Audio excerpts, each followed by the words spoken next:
And then some of these African Americans who didn't go through the Nation of Islam were exposed to Sunni Islam by the students who were coming to America. And again, these Muslim students are children of the Cold War.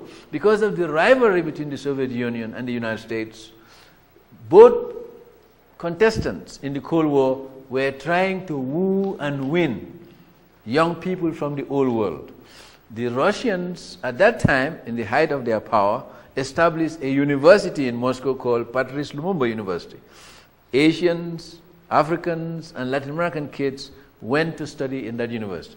The United States government responded in kind, and America established a number of scholarship programs for young people. You have Experiment in International Living, you have Asia Society scholarships, Fulbright scholarships.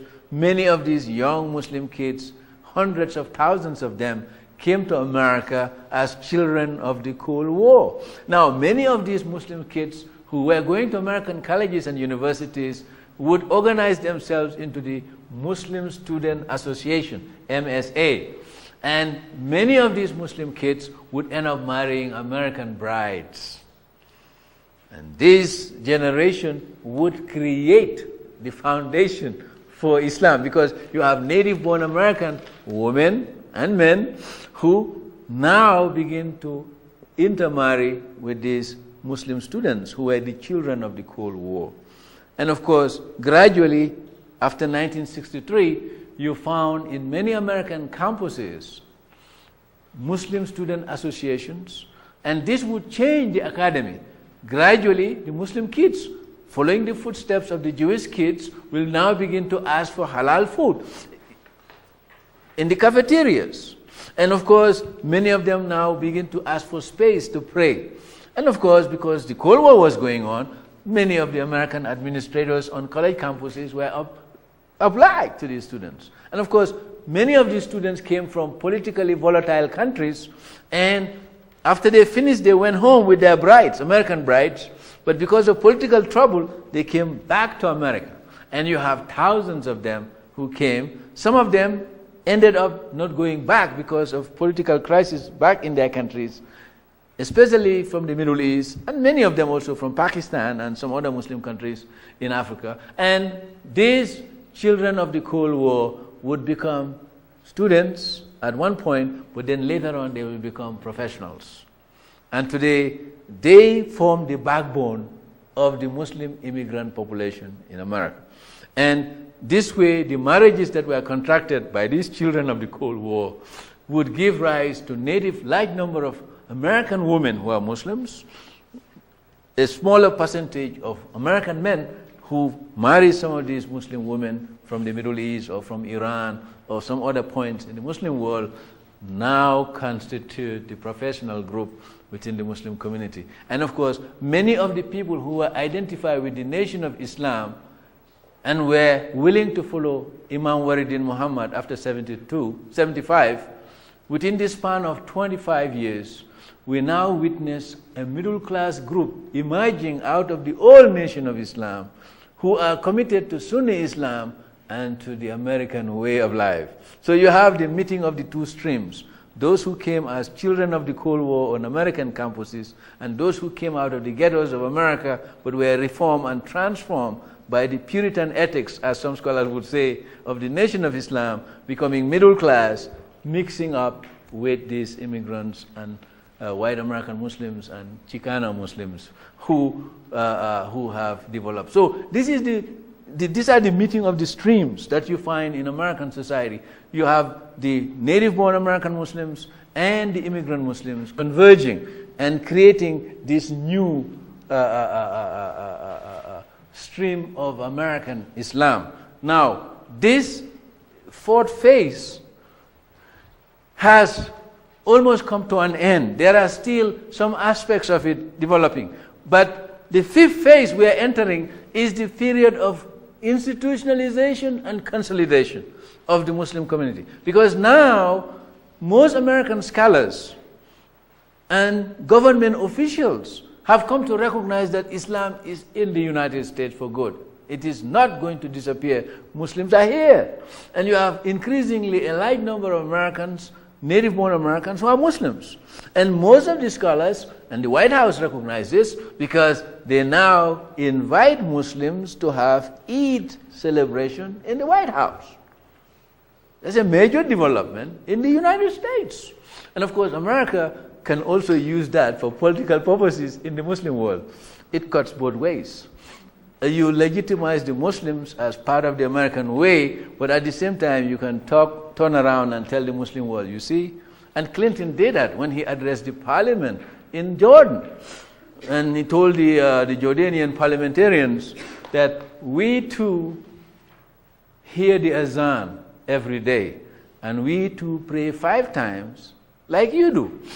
Meaning the American Muslims also pray like the Jordanians or the Arabs in the Middle East, because you do have American Muslims, they are citizens of America, but they share the same religion as those Middle Easterners or Muslims in the old world.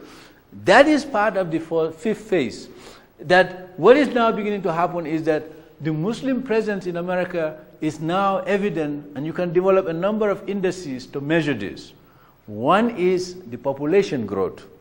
Now, most demographers and most national newspapers will tell you that there are at least 5 million Muslims in America. So this means to say that the Muslims are very much now part of the American cultural landscape. Second index is that Muslims are now creating schools, to the point that this big debate going on within the Republican Party and the Democratic Party as to school vouchers is not only the concerns of very Orthodox Jews, very traditional Catholics, very traditional Protestants, but it's also an issue for Muslims, because homeschooling or private schools for their children becomes an issue for the Muslims. So you can see that there are now a number of issues that develop in the American body politic which are also of significance to the Muslim community. And the Muslims are now becoming part of that discourse in American society. And if you read the literature, scholarly literature, you'll begin to see increasingly inclusion of Muslims whenever they talk about the Christian, the Jewish, and the Muslim phenomena in American society. This is being done by scholars and by journalists, and of course by policymakers in the United States. Now, another index that is very interesting is the large number of mosques that are being constructed around the United States, to the point that you now have numerous mosques. There is not a single major American city today where you do not have a Muslim architectural presence in the form of a mosque. And in some of the big cities, you have many of these structures in place. So this is another interesting index by which to measure the cultural presence of a religious minority. And of course, this is not true only of the Muslims, this is true also of the Hindus and the Sikhs in America and the Buddhists.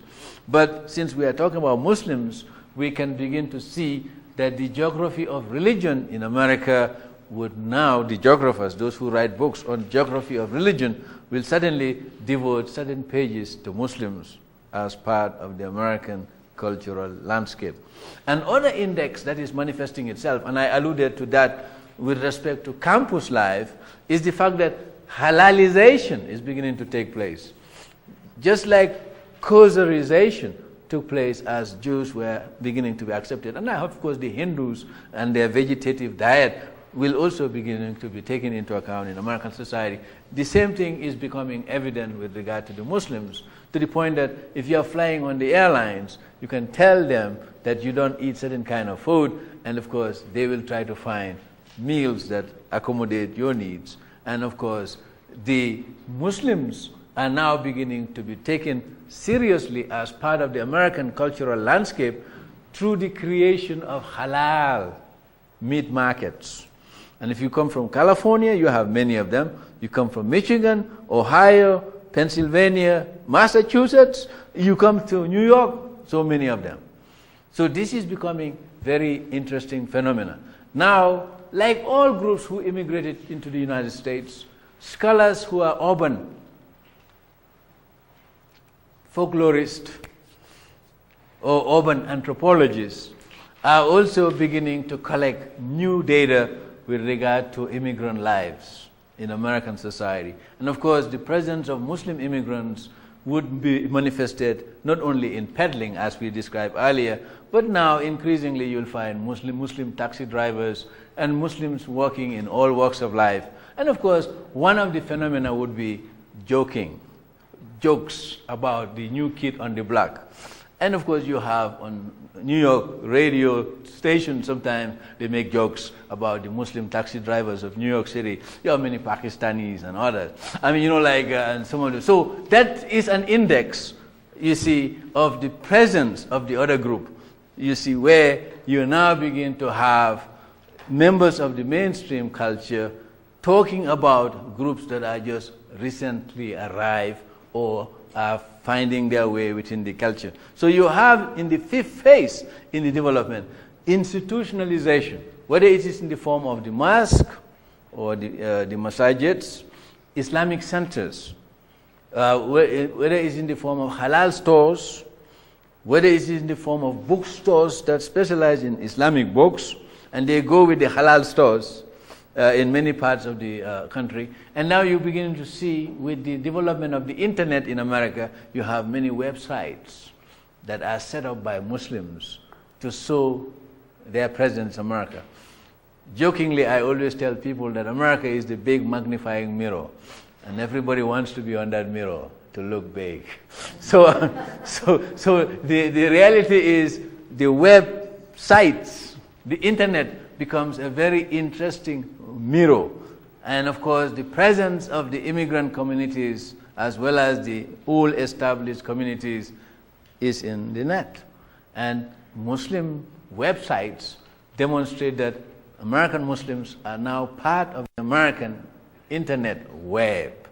And of course, teachers as well as scholars like us who write about these things do not only supplement our books and other scholarly sources with the net, but we also keep the old tradition of interviewing members of these communities so as to keep ourselves well posted with developments in their communities.